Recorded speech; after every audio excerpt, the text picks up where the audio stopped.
Welcome back to Civil Engineers YouTube channel. In this short video lecture, I will guide you for basic knowledge, especially for civil engineering students. If you are working on construction site, if you are studying, so watch this video till the end to know about new information, especially for civil engineering students. If you are new on this channel, so you may like the video and subscribe the channel for more civil engineering updates. Guys, you can see the first one for in basic knowledge, we have dead load means self weight of the structure. What does it mean? Suppose we have a footing.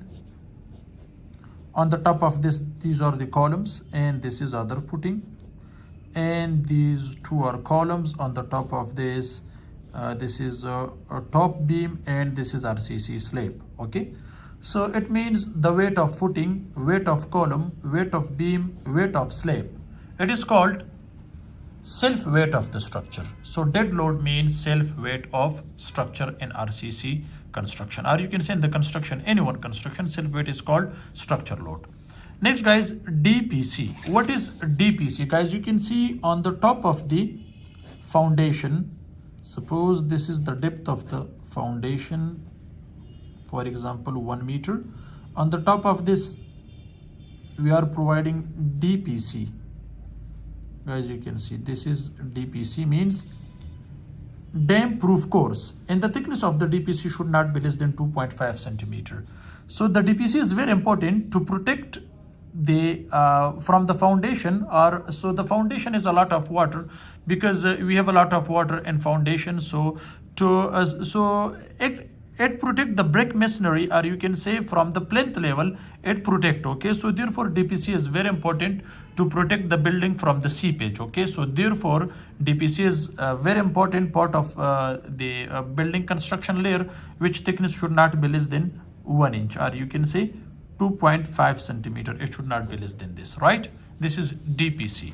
Next, guys, if there is more than 5% moisture content in the sand, moisture content means if there is moisture in the sand, so don't use it for the concrete mix. Okay, don't use for the concrete if that is anyone, if that is M5, M7.5, M10, M15, M20. But if we have more than 5% moisture content in sand, so don't use.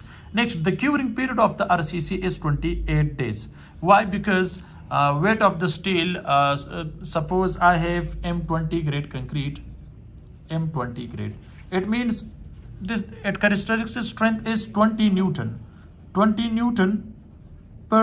mm square after 28 days. So therefore the concrete curing is very important to get the full strength in 28 days. So therefore the curing period of RCC is 28 days. Next, guys, the transverse reinforcement provided in column is called beam ties.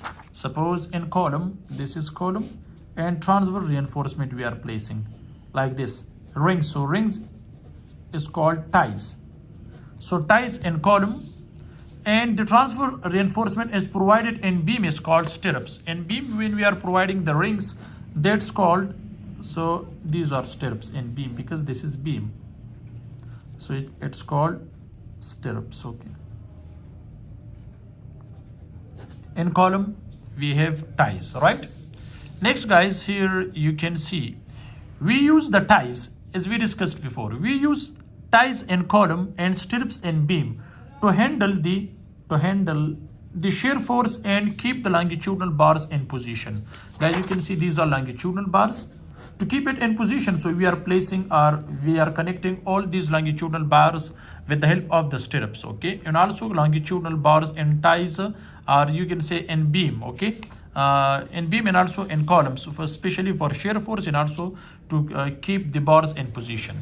Next, guys, you can see M20 grade concrete, which is very important, where the ratio is 1:1.5:3.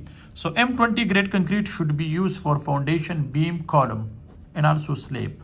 Let me write here slab also for slab construction. Don't use less than this. Hook's length should not be less than 9D, where D is diameter of steel. What is hook? So let me guide you first of all for this. So guys, you can see this is ring or stirrup, you can say, and these are hooks. So this length, guys, you can see this length should not be less than 9D, where D is this die of steel bar. Normally we are using 8 millimeter, right? The next one is, guys, also very important, and keep in your mind the height of the riser Stair should be between 150 to 200 millimeter. Guys, you can see here, this is a stair. So this is suppose height is 9 feet, and you can see the stair like this. So this is called riser. This riser should be 150 to 200 millimeter.